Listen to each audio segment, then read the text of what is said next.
माइंडस्टिक्स foundation ट्रस्टद्वारे निर्मित या विशेष सादरीकरणात सगळ्यांचं स्वागत आहे.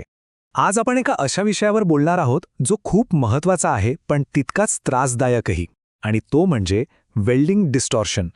म्हणजे काय?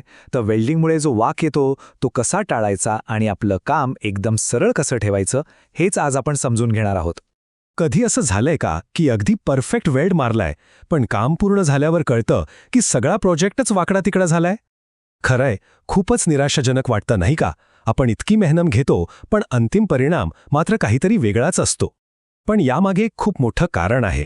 तर हाच आहे तो आपला न दिसणारा शत्रू, डिस्टॉर्शन किंवा विरूपण. या चित्रात बघा, यात दाखवलंय की हे नेमकं कसं घडतं. ह्या अदृश्य पण अतिशय शक्तिशाली फोर्सेस वेल्डिंग करताना तयार होतात आणि आपल्या धातूला अक्षरशः वाकवून टाकतात. आता हे होतं का? यामागे एक साधं विज्ञान आहे. बघा, जेव्हा आपण वेल्डिंग करतो तेव्हा धातू खूप वेगाने गरम होतो आणि मग तो थंड होतो. पण ही जी गरम आणि थंड होण्याची प्रक्रिया आहे ना, ती सगळीकडे सारखी नसते. आणि याच असमान हीटिंग आणि कूलिंगमुळे धातूमध्ये प्रचंड अंतर्गत ताण म्हणजे स्ट्रेस तयार होतो. त्यामुळे तो आकुंचन पावतो आणि मग कायमचा वाकडा होतो. म्हणून या डिस्टॉर्शनवर कंट्रोल मिळवायचा असेल तर सगळ्यात आधी त्याला नीट ओळखून घ्यावं लागेल. तर चला मग बघूया की हे डिस्टॉर्शन मुख्यत्वे कोणते 3 प्रकारांमध्ये दिसून येतं. यातला पहिला प्रकार आहे लॉन्जिट्यूडनल डिस्टॉर्शन किंवा रेखांशीय विरूपण. यात काय होतं तर संपूर्ण धातूची पट्टी वेल्डच्या लांबीच्या दिशेने अगदी एखाद्या धनुष्यासारखी वागते. दुसरा प्रकार आहे ट्रान्सवर्स डिस्टॉर्शन म्हणजे आडवं विरूपण. यामध्ये वेल्डमुळे धातूच्या ज्या प्लेट्स आहेत त्या रुंदीच्या बाजूने आतल्या दिशेला ओढल्या जातात, त्यामुळे त्यांच्यामधलं अंतर कमी होतं. आणि तिसरा प्रकार म्हणजे अँग्युलर डिस्टॉर्शन किंवा कोणीय विरूपण. हे आपल्याला जास्त करून टी जॉईंट्स आणि बट जॉईंट्समध्ये बघायला मिळतं. यात काय होतं तर प्लेट्स एकमेकांकडे ओढल्या जातात आणि त्यांचा जो अँगल आहे तोच बदलून जातो, त्या व्ही शेपमध्ये वागतात. ठीक आहे, तर आता आपल्याला डिस्टॉर्शनचे प्रकार तर कळाले. आता आपण त्या घटकांबद्दल बोलूया ज्यामुळे हे डिस्टॉर्शन अजून वाढतं. पण एक चांगली गोष्ट अशी आहे की यातले बरेचसे घटक आपल्या नियंत्रणात आहेत आणि इथेच आपण खरा फरक घडवू शकतो. तर हे आहेत ते 8 मुख्य घटक ज्यावर डिस्टॉर्शन अवलंबून असतं.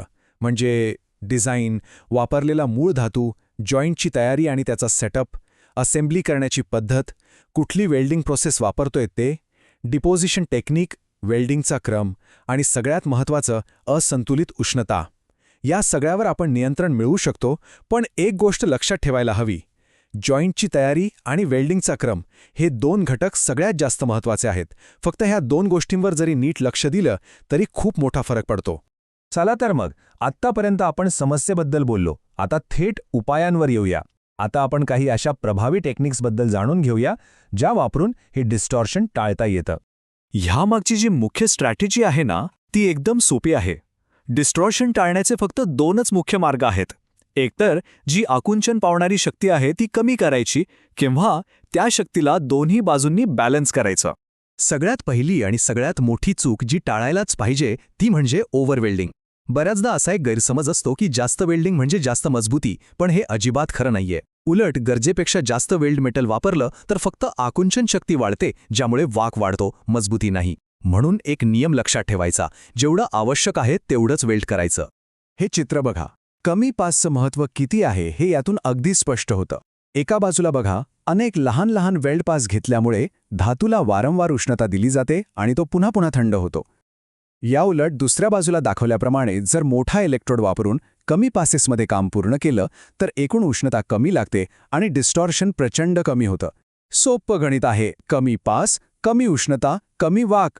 एक गोष्ट नेहमी लक्षात ठेवली पाहिजे की आपलं काम वेल्डिंग आर्क सुरू करण्याच्या खूप आधीच सुरू झालेलं असतं.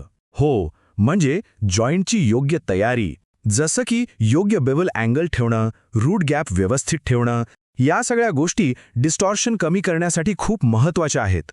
आता बघूया काही अजून प्रोफेशनल टेक्निक्स. पहिला म्हणजे इंटरमिटंट वेल्डिंग, म्हणजेच मधून मधून वेल्ड करणं. म्हणजे एक सलग वेल्ड करण्याऐवजी तुकड्या तुकड्यांमध्ये वेल्ड करायचं. याने काय होतं, उष्णता एकाच जागी साचून राहत नाही. दुसरी टेक्निक आहे डीप फिलेट वेल्ड वापरणं. याने प्लेट्सना वाकवणारी शक्ती कमी होते. आणि तिसरं अर्थातच योग्य वेल्डिंग सिक्वेन्स वापरणं, म्हणजे उष्णता आणि थंडावा यांच्या शक्तीला बॅलन्स करण्यासाठी एक प्लॅन तयार करणं. थोडक्यात सांगायचं झालं तर डिस्टॉर्शन कंट्रोल करणं ही एक सर्वसमावेशक प्रक्रिया आहे. हे फक्त वेल्डिंग करतानाचं कौशल्य नाहीये, तर त्या आधीची तयारी आणि त्यानंतरच्या प्रोसेसवरही ते तितकंच अवलंबून आहे. म्हणजे प्रत्येक टप्प्यावर विचारपूर्वक काम करणं गरजेचं आहे. तर आता डिस्टॉर्शनला हरवण्यासाठी एक पूर्ण प्लेबुकच आपल्या हातात आहे. आता विचार करा की यापैकी कोणतं तंत्रज्ञान वापरून आपल्या पुढच्या प्रोजेक्टमध्ये मास्टरी मिळवायची आहे. कारण शेवटी सरावच प्रत्येकाला परिपूर्ण बनवतो.